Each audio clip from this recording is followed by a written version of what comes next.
Welcome to Monsters, Maybe, the podcast, the official deep dive companion to Wilson H. Bard's Monsters Maybe series. Each episode, two voices sit down to pick apart one book or one big idea from the world of Wally, Medusa, and the monsters who might not be monsters at all. Before we get into it, two quick things. First, the voices you're about to hear in this discussion are AI-generated, built to walk through the Monsters Maybe world in conversation form. Second, this is a full spoiler discussion. We cover complete plot details, twists, and endings from across the Monsters Maybe series. If you haven't read the books yet, consider this your spoiler warning. So, picture Medusa, right? The terrifying Gorgon of ancient Greek myth. Oh, yeah. Snakes for hair, turning ice to stone. That whole deal. Exactly. You are probably imagining the glowing, cursed eyes. You know, the stony glare that turns mighty sword-wielding warriors into solid rock in just an instant. It's a classic monolithic image of dread. It really is. Right. But now, I want you to take that image, shrink it down into a cozy, sunlit cottage, and picture that exact same Gorgon wearing a pair of thick reading glasses. Wait, reading glasses? Yeah, thick reading glasses. She's hunched over a work table, loudly complaining to her assistant that the supply of copper thread is late. Oh, wow. And she's just furious because it is entirely ruining the aesthetic of the macrame owl she is trying to weave. I mean, that is just a totally jarring image. It completely shatters the dread we are so conditioned to feel when we hear her name. Which is exactly the mission of our deep dive today. We are going to unpack how reframing our oldest, most ingrained stories can entirely shift how you view the monsters and the heroes in your own life. Because, you know, if you think about it, you are handed these labels every single day. Oh, constantly. You hear the office gossip about the toxic manager, or the family lore about the villainous uncle, or just the media narrative about who the bad guys are, and we just accept it. We let the storyteller point at the fangs and say, there's your monster. Yeah, we crave that binary, good or evil, hero or villain. It's so much easier. It really is. It saves us the cognitive load of having to analyze complex motivations. But the universe we are stepping into today refuses to let you have that easy categorization. Totally. So to do this, we are pulling from a massive stack of source material. We're looking at the complete 4-book omnibus of a series called Monsters, maybe? Yeah. Written by Wilson H. Bard. And for those of you in the know, Bard is actually a pen name for Kenny C.H. Right. And this entire universe was originally born as a series of side quests from his graphic novel series, Adventure Kitty. Which is wild to think about. But these side stories just grew so rich and, well, so subversive that they really demanded their own standalone narrative space. They really did. So what's our trajectory for the conversation today? Well, we are going to trace exactly how Bard flips ancient mythology completely on its head. And he doesn't do this by making the monsters inherently good in a traditional saintly way. Right, they aren't suddenly angels. No, not at all. Yeah. He does it by thrusting legendary, terrifying figures into the absolute mundanity of modern domestic tasks. Which is just brilliant. It really is. We are going to explore the tragic public relations problem of being a monster. Then we'll analyze this incredibly complex bond between Medusa and her blind servant, Alara. I can't wait to get into that part. Yeah, it's beautiful. And ultimately we'll culminate in this epic, high-stakes, yet strangely cozy rebellion against a tyrant king. Honestly, I want you to imagine finding out that Darth Vader isn't actually a Sith Lord, but just a really stressed-out artisan. Like, he just uses the Force to manage the inventory of his Etsy shop. That is the exact energy of what we are dealing with here. It really is. And just to set expectations for you, the listener, this isn't an audio textbook reciting Greek lineages. Definitely not. This is a backstage pass to the myths you thought you knew. So before we get to the epic rebellions and, the moving of entire cities, we have to understand what these famous figures are actually doing on a random Tuesday afternoon. We have to establish the baseline of the mundane mythos, because Bard's primary subversive twist is taking ancient, supposedly terrifying figures and anchoring them to everyday, incredibly tedious careers. Right. He essentially grounds immortality in bureaucracy. Let's start with Medusa then. We establish she's doing macrame, but her main gig is a small business called Misty Island Exports. Yeah, she deals in fine garden and lawn statues. Which is just a deeply practical application of a curse that turns living flesh into stone. It's hilarious. She actually has a modest wooden sign near her gate. I have the quote right here, actually. Yeah. It says, "Fine garden and lawn statues of questionable origin, Bulk deals available as seen on Circe's List. Circe's List. I know, an online marketplace for ancient mythological beings. And her garden is just lined with these statues.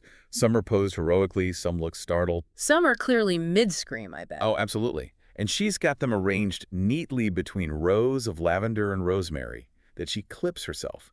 She literally wears gardening gloves over her clawed fingers. Think about the logistics of that, though. She isn't lurking in the shadows waiting to murder heroes. She is actively managing an inventory. Right. Some of the statues have little placards denoting their creation date. Others literally wear Essold tags around their necks. She has completely transformed a divine punishment into a supply chain. Exactly. And when she's not managing the statue inventory, she is fulfilling these tedious macrame tapestry orders for the royal court of King Minos. Right, because the bills have to get paid. Exactly. She's got this massive loom in her cottage. She's hunched over a work table, pushing her glasses up her nose, stitching the 417 seafoam-colored glass gem into a tapestry the size of a barn door. It's so specific. It is. And she justifies it by saying, the royal seals always paid handsomely, and if the job called for tedious designs, then tedious designs they would get.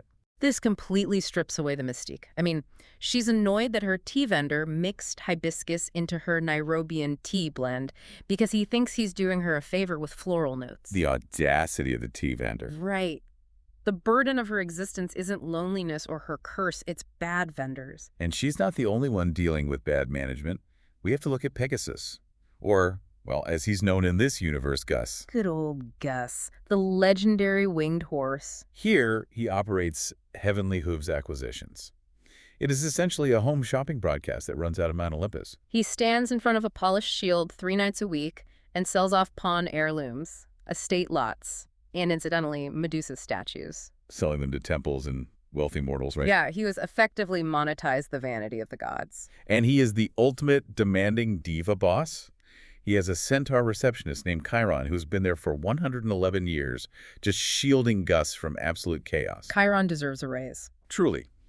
There's this amazing scene where Gus is losing his mind because a junior satyr assistant puts stylus inside a precious Corinthian urn. Oh, that rant is iconic. Gus goes on this tirade to Chiron, saying, one does not put the stylus in the urn, one despairs, quietly, beautifully, and at considerable length. Bard uses Gus as this vehicle to completely demystify the so-called heroes of the original myths. I mean, think about Bellerophon. Right, the legendary Greek hero who famously tamed Pegasus and rode him to slay the monstrous chimera. Exactly. History remembers Bellerophon as this glowing, divine warrior. But Gus just remembers him as a guy with terrible hygiene. Yeah. Gus complains that Bellerophon positively reeked of garlic smash and wild onion, and he never bathed unless someone literally pushed him into water. That historical revisionism is so key to Bard's world building. The gods and heroes are viewed entirely from the perspective of the service industry. I love that framing. Yeah, from the perspective of the mount or the monster, a hero is just a really difficult, unhygienic client. Which brings us to the Minotaur, the beast of the labyrinth. The mindless man-eating terror of Crete. Except in this universe, his name is Walden Van Hoofingtonsworth III. He goes by Wally, and he is an 8-foot-tall vegetarian theater actor who wears a feather boa. The vegetarian? Yeah. Who scoffs at the very concept of eating people. I mean, he is the Athens chapter co-chair of an organization called Broadway Fights Beef. Broadway. Okay, but how does a vegetarian theater actor end up as the terror of the labyrinth? King Minos hired him. Boy, hired. Yeah. Minos saw Wally in a traveling production of a musical and thought, you know, an 8-foot bull man would make a great monster to terrify his political enemies. That is amazing.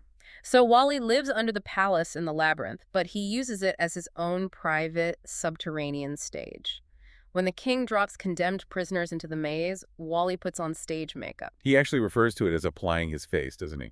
He does, and he performs these elaborate, roaring, terrifying chases. He's basically doing crowd work for a gallery of royalty. He uses collapsible mannequins and sunberry jam to fake gruesome deaths for the king's audience up above. And then he just sneaks the actual condemned people out the back door to safety. Okay, I have to stop here and push back on this fundamental premise. Because as funny and mundane as this is, we are skipping over a fairly massive ethical problem. Okay, let's hear it. Well, Medusa is still turning people to stone, right? True. She has a statue of a guy halfway out her window that she's complaining about because it's ruining her draft. Yeah. She is literally petrifying human beings to build her lawn and garden inventory. How is she not still a villain? I mean, she's definitely using lethal force. Exactly. It's like John Wick deciding to retire and open a pottery studio, but whenever an assassin breaks into his house, he just grinds up their bones to use as raw materials for his clay. That is still murder. Okay, I see where you're going with the John Wick analogy for sure. But let's look at the mechanics of what is actually happening in Medusa's garden. Bard is forcing us to recontextualize the mechanics of power and trespass. By placing these ancient figures into mundane scenarios, he shows us that their primary struggle isn't conquering the world. It's maintaining their boundaries. But her boundary involves lethal force. Think about it from her perspective, though. The heroes who break into Medusa's house aren't on some noble quest to save a village. No. No, they are heavily armed home invaders actively trying to decapitate a small business owner for glory. Medusa isn't hunting them. That's a fair point. She actually complains that she has too many Greeks with swords cluttering up the inventory. She tells her assistant to push clients toward the Romans with spears just to diversify the product line. She is treating an assassination attempt as an irritating supply chain surplus. Exactly. It reveals that the real struggle of immortality is dealing with the sheer entitlement of mortals. It completely shifts the culpability. I guess that's true. If you repeatedly break into a Gorgon's private sanctuary with a sword, and you happen to look at her face and turn to stone, you are the architect of your own demise. She is just trying to weave her tapestries. Fair enough. But if the monsters are just trying to run their businesses and stage their plays, and the heroes are essentially entitled home invaders who are the real villains in this universe, That is the big question. it brings us to a major thematic pivot. We have to talk about the tragedy of the misunderstood, monstrous nature. Yes. Bard establishes this tragedy right at the very beginning of the series. He opens the books with a quote from Ishiro Honda. The legendary director of the original Godzilla films, right? Exactly. Honda said, "Monsters are tragic beings. They are born too tall, too strong, too heavy. They are not evil by choice. That is their tragedy." That framing completely changes how you view a character like Wally.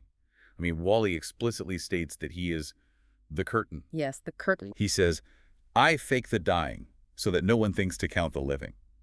He spends 6 years living in a dark, damp maze beneath the palace, acting as the kindest cog in a literal killing machine, just to save people he doesn't even know. It is an immense psychological burden.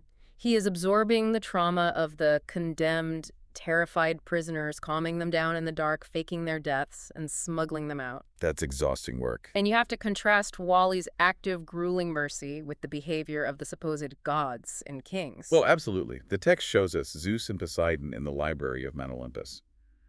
And they aren't majestic at all. Not even a little bit. They're depicted as bored, petty gamblers playing tiles and dice for mortal lives.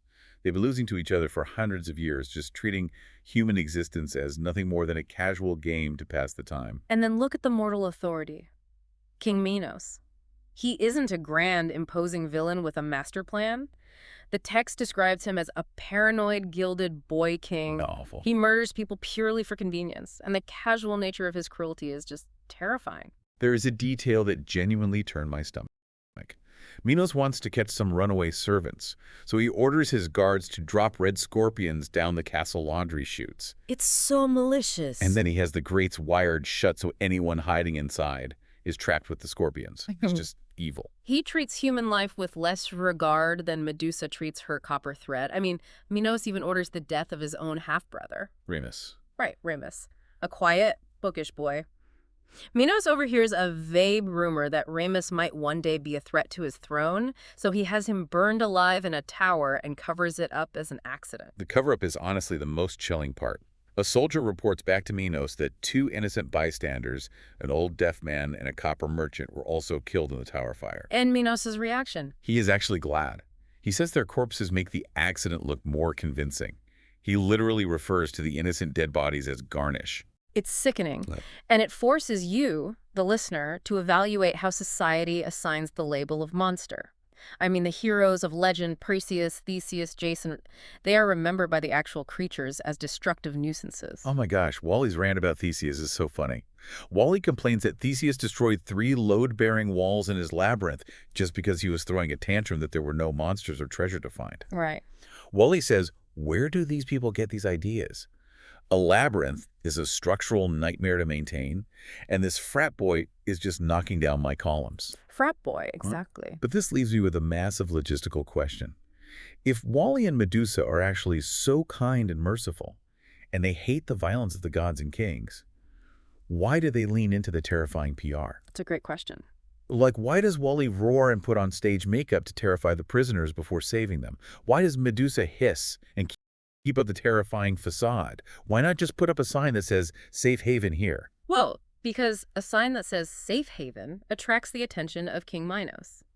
The terrifying PR is a highly evolved survival tactic. Think of it like aposematism in nature. Wait, aposematism? Yeah, it's what you see in animals like the poison dart frog. Oh, right, with the bright colors. Exactly. The frog has these incredibly bright neon colors, but the frog doesn't actually want to fight you. It just wants to sit on a leaf and eat bugs. Relatable. Right. The bright colors are a defense mechanism that broadcasts a clear message. Do not touch me so I don't have to use my venom. Wally's roaring, his theatrical chases, Medusa's hissing. Those are their bright colors. So it's a boundary enforced by reputation. Precisely. Wally explains this heartbreaking history of his people to a young character later in the story. He notes that minotaurs were originally built by the old powers purely as beasts of burden. That's so sad. They were designed to haul stone, turn mills, carry weight. They were denied names, actually. They were only numbered, treated entirely as property. Yeah, Wally has that line. You don't name a thing you've built to carry your weight. Yeah, exactly. So for a minotaur or a gorgon, embracing the label of monster provides them with a shield. It gives them a boundary that humans are too terrified to cross, which finally grants them agency over their own lives. That makes a lot of sense. They weaponize the terror they inspire to carve out a safe space, not just for themselves, but to protect the vulnerable people that the heroes and kings so casually discard. But if isolation and fear are their impenetrable shields, how does anyone get past that defense mechanism? Which I think brings us to the emotional heart of this entire series. It really does. To really see how Medusa operates behind her terrifying PR, we have to look at her relationship with someone who literally cannot see her, Alara. This is one of the most beautifully rendered relationships in the books. Alara is introduced as a 16-year-old blind orphan. But Bard completely subverts the trope of the helpless blind girl, doesn't he? Entirely. Alara is the operational engine of Misty Island exports. Medusa relies on her entirely. Alara handles incredibly complex trade logistics. She goes down to the chaotic markets in Athens and negotiates for 27-point aquamarine star beads imported from the Eastern Isles. And she knows the exact millimeter difference between beads just by touch. It's wild. She manages the colored silks, the copper thread, the Nairobian tea blends. Think about the sensory mapping required to do that. Bard details how Alara navigates Athens, right? She has mapped the entire city by sound and texture. Yeah, I love that description. She knows it's 16 steps, then 13 more right at the broken stone and right again at the leaking fountain. Right. The scent of roasting lamb means she's near the butcher. The sound of a specific wind chime means she's near the silk merchant. Her blindness isn't a deficit. It is a logistical superpower in this context. It's like Daredevil. But instead of fighting crime in Hell's Kitchen, she's finding the exact millimeter difference in a glass bead to make sure Medusa's tapestries are flawless. We see just how hyper-capable she is and how fiercely Medusa protects her in the kidnapping sequence. Oh, this scene is incredible. So, Alara is in Athens running errands, and these three bungling thugs, Big Berg, Dim, and Perry, they kidnap her. Total amateurs. Completely. They throw her in a livestock wagon and take her to an isolated old barn. They assume she's working for some wealthy patron and want to find out where the stash of gold is. But Alara is completely unfazed by the threat of violence. While they have her tied up in the wagon, she secretly loosens her bonds just enough to access her pouch of glass beads. And she just starts dropping them one by one out the back, leaving a physical trail. It's brilliant. And once they get her to the barn, she uses her intellect to stall them masterfully.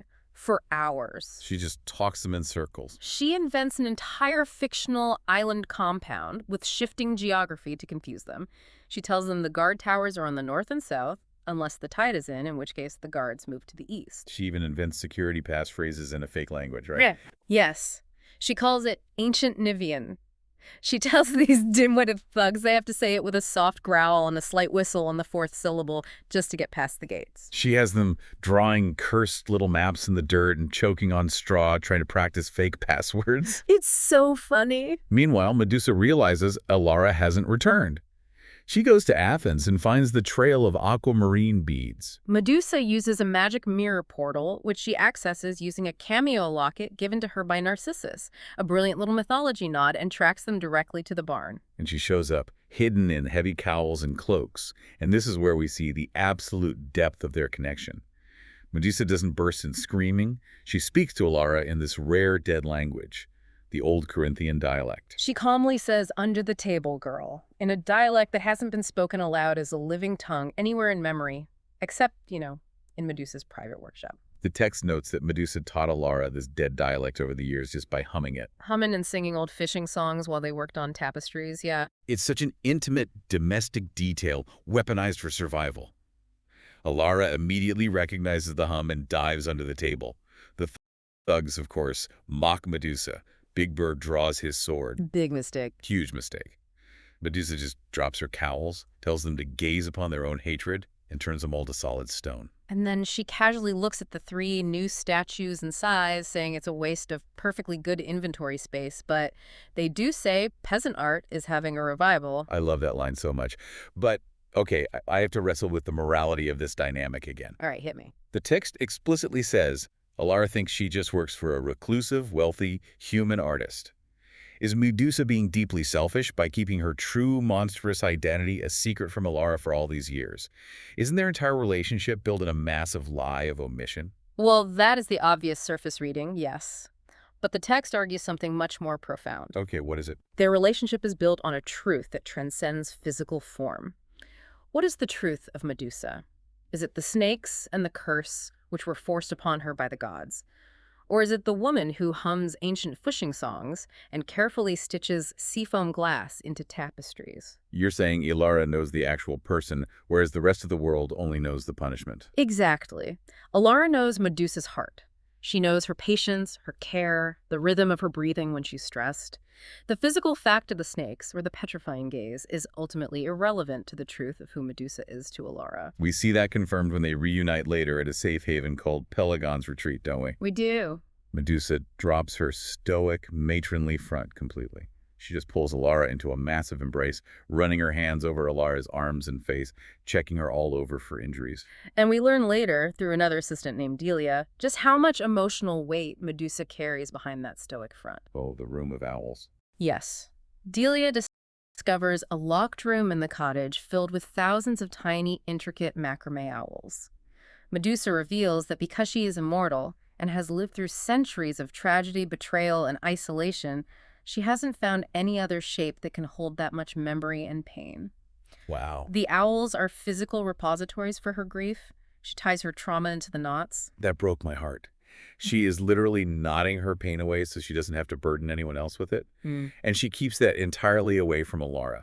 She just gives Elara the safety, routine, and maternal care she never had as an orphan. The ultimate thesis of their bond is summarized perfectly at the very end of the series. The wedding gift. Yes. When Elara gets married, Medusa gives her a wedding gift. It's a replica of her own cameo locket. But when Elara opens it, there is no magic doorway. It's just a tiny polished mirror. And the note inside says, "May you never mistake reflection for truth." Consider the magnitude of that gift. For a Gorgon who has spent her entire 500-year existence being defined, hunted, and cursed by her reflection, giving a blind girl a mirror with that specific note is the ultimate declaration of love and respect. It's so powerful. It means you, Elara, who cannot see a reflection, are the only being in 5 centuries who has ever seen the absolute truth of me. Okay, I actually have chills. That fierce, protective instinct Medusa has for Elara. What happens when that domestic bubble they've built is threatened by the real villains? Things escalate quickly. Yeah, when King Minos's fleet threatens Pelagon's Retreat, the hidden settlement where Elara happens to be on a supply run, the monsters are suddenly forced to go to war. Yes. They have to protect the one place where they've hidden all the innocent people Wally smuggled out of the labyrinth. The domestic bubble bursts and the scale of the story expands dramatically. Which brings us to the most incredible sequence in the books. I call it the heist, the harpy, and the rebel prince. Oh, it's such a good sequence. It is essentially Ocean's 11, but cast entirely with mythical creatures. And it forces us to ask, how do you pull off a high-stakes political coup while maintaining the mundane comedy we've been tracking? Well, you do it by forcing the epic stakes to conform to administrative logistics. Administrative logistics. Yes, Wally, Medusa, Cyclops, and Gus the Pegasus realize they can't just fight an entire royal fleet head-on.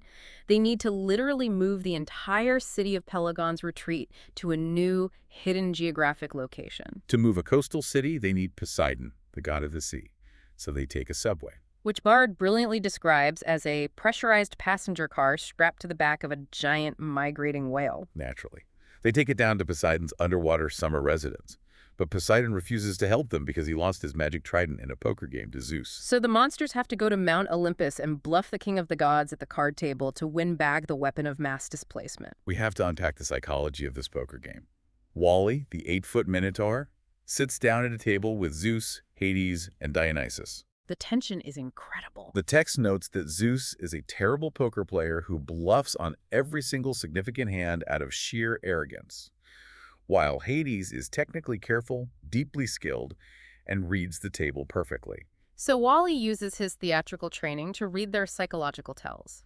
Wally understands that playing cards against gods isn't about the math. It's about their divine philosophies. Right. He wins the deciding hand against Hades by telling a very specific, seemingly random story about a weaver who refused to enter the underworld until her loom was finished properly. How does telling a story about a weaver win a poker hand? I mean, it sounds unrelated. Because Hades is the god of the underworld. Yeah. His entire worldview is built on the concept of finality, debt, and the completion of mortal contracts. Ah, okay. By telling a story about a mortal who owed a debt to the work she left behind, Wally taps into Hades' core philosophy. He distracts Hades by engaging his deepest existential domain. Wow, that's smart. Hades becomes so fascinated by the theological implications of the weaver's debt that he momentarily drops his guard, allowing Wally to misrepresent his own hand and win the pot. It is psychological manipulation at its absolute finest. Mm-hmm. Wally plays to the god's specific vanities, and once Wally wins the hand, Gus swoops in to seal the deal. Ah, Gus is the best closer. Gus, who usually just caters to the god's shopping habits, looks at Zeus, who is furious about losing, and essentially says, "I am very busy, my broadcast starts in an hour, hand over the trident or your account is suspended." And Zeus actually backs down. He does, because Gus controls the supply chain of all their favorite luxury goods. It's a hilarious use of administrative leverage. Zeus might have thunderbolts, but Gus has the backordered ambrosia shipments. So they get the trident, Poseidon moves the city, but the job isn't done. They still have to take down King Minos to ensure long-term safety, so they infiltrate the palace at Knossos. This is where the human elements come back into play. Alara's love interest, a young man named Eppo, discovers he is actually Aphonios. The bastard prince of the old king. Right, the true heir to the throne. Minos had tried to erase his lineage years ago, but Eppo survived. And they get help from the inside. Jorgen, a legendary soldier who has stood guard for 40 years and is thoroughly disgusted by Minos' casual cruelty, finally breaks his silence and joins the rebellion. Jorgen is great. But my favorite inside help comes from Nebetha, the ruthless senior cook of the palace kitchens. Yes, the infiltration relies entirely on her kitchen politics. When a squad of the king's elite guards the terrifying lightning men nearly catch the rebels sneaking through the cellars, Nebetha steps out and just starts berating the guards. Just screaming at them. She yells at them for a stuck door in her salt store, demanding they fix it immediately. She herds the deadliest men in Crete away just by acting like an inconvenienced manager. The epic is solved through the domestic. Even storming the castle relies on Wally's stagecraft.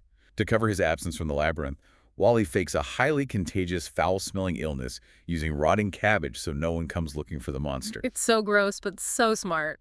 Then they sneak the rebel prince up the servant stairs, disguised as prop men, preparing for a royal speech. And we absolutely cannot talk about the infiltration without analyzing the logistics of Harper. Oh my God, Captain Oranthasia. To get the strike team back to Knossos quickly, Medusa summons a harpy flight service. But it's not a magical teleportation. No. It's a creaking wooden galleon lofted by massive tangerine and cream balloons, flown by a 6-foot bird of prey in brass goggles who literally never stops talking. Oranthasia delivers an endless, inescapable monologue across the entire agency. What does she even talk about? Oh, she talks about air currents, the poor quality of modern rigging, her ex-husband, the geopolitical state of the Harpies. Yeah, it sounds like a nightmare flight. It is. The text notes there is exactly one way to survive a Harp Air flight. Wait for a half-heartbeat gap in the monologue when she inhales, and fling your single sentence into the void as fast as you can. And while this high-altitude monologue is happening, the Cyclops gets stuck. Oh, poor. Medusa tries to open a magic mirror portal on the grand staircase of Knossos to ambush the guards. But Kai is too big. He steps through and gets wedged halfway through the glass. He's just stuck there, a giant eye blinking in the middle of a mirror. It requires divine intervention, but again in the most absurd way possible. How so? Zeus, watching all of this unfold from his magical viewing table on Olympus, is highly amused. He leans over the table and literally blows a tiny puff of divine breath to pop Psy through the mirror like a cork out of a champagne bottle. It's peak absurdity, but it works perfectly. It proves your point, Yeah. Bard solves the epic stakes entirely through the mundane and the administrative. Which brings us to the most revealing transition in the narrative. After the rebellion succeeds, the tyrant Minos is deposed, the new kingdom is established with Eppo on the throne, and he and Alara are married. You would expect the story to end there, right? On a grand throne in a marble hall, with the monsters acting as royal advisors. But they don't stay in the castle. They reject the epic entirely. The story ends exactly where it began, in the quiet, absurd, domestic lives of the monsters. We find ourselves at a 50th birthday party. Yes. For a goldfish. Named Stanley. Named Stanley. It is a masterpiece of a final scene. The Cyclops is throwing this party for his beloved goldfish. And because Psy is a deeply sentimental giant, he has knitted terrible, misshapen sweaters for everyone in attendance. And everyone wears them. He knits a smiley face sweater for old Brutus, the ancient terrifying wolf dog, which is far too short in the back. And he knits rainbow leg warmers for Gus the Pegasus. Gus complains bitterly, of course. He says the leg warmers clash with his coat, his corporate brand, and several fundamental principles of civilization. But Gus wears them anyway. He does. And here we learn the great secret of Stanley the goldfish. He is, of course, not 50 years old. Because goldfish do not live that long. Right. Stanley has been secretly replaced for decades by Medusa and Gus to spare Psy's feelings. They have an entire clandestine supply chain just for replacing this fish. Virgil the vulture, who is usually this omen of death, once covered up a fish swap by standing in front of the bowl and glaring at Psy for 2 hours. Just completely paralyzing the Cyclops with fear, just to keep him out of the room while the new fish was installed. The visual tableau Bard paints is striking. You have a Gorgon in a white ceremonial veil, a Minotaur in tasseled horn warmers, a Pegasus in rainbow leg warmers, a centaur carrying wine, and a massive Cyclops singing an off-key birthday song to a fish in a bowl. But I want to really dig into this because as sweet as it is, I can't shake this feeling. What is it? Well, we have these ancient, powerful, immortal beings. They just overthrew a kingdom. Isn't it a little patronizing? Or patronizing. Yeah. Yes. Like they're tiptoeing around a giant Cyclops, spending decades lying to him, engaging in this elaborate cover-up just to protect him from the concept of a fish dying. They're treating him like a toddler. It might seem patronizing if you only look at the surface action.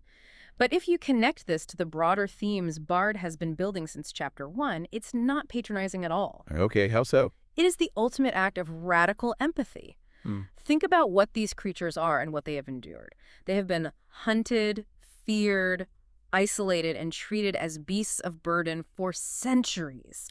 Their entire existence, their very biology, has been defined by violence, curses, and death. They've seen the absolute worst of the world. They know how fragile life is. Exactly. They know the cruelty of the gods and the kings. So by fiercely protecting this one small, absurd pocket of joy and innocence for their friend, they are actively reclaiming their humanity. Oh, I see. The party represents their ultimate victory over their monster status. They haven't just overthrown a king. They have built a chosen family that relies entirely on tenderness. The text explicitly says friendship requires visible proof. They wear the terrible itchy sweaters because the Cyclops made them with love. By wearing them, they are validating his care. They are choosing vulnerability over armor. It's the perfect ending because it redefines power. True power isn't about terrorizing a kingdom or hoarding wealth in a labyrinth. What is it about? It's about having the capacity to destroy the world, but choosing instead to hold onto your empathy and sing happy birthday to a fish. Wow.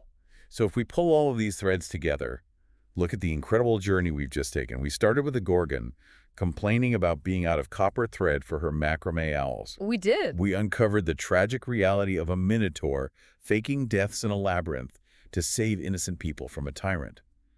We explored the sensory mapping of a blind queen who navigated by the sound of glass beads. The psychology of a Pegasus and a Minotaur bluffing the gods of Olympus at a poker table. And we ended perfectly at a goldfish's birthday party. It's a masterclass in shifting perspective and challenging the narratives we inherit. It really is, and I want to connect this directly back to you listening right now.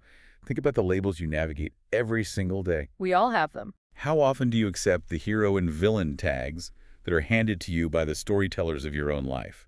Whether that's the gossip in your workplace, the complex dynamics in your family, or the narratives you consume in the news. It is so easy to just accept the binary, to point at the fangs or the rough exterior and say, that's the monster.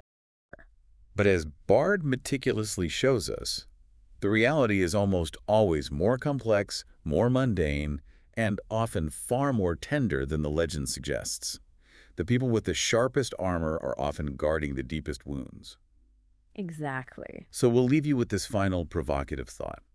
If history is always written by the victors, and the legends are always spun by the heroes, what silent, unseen acts of mercy and domestic grace are happening in the shadows right now?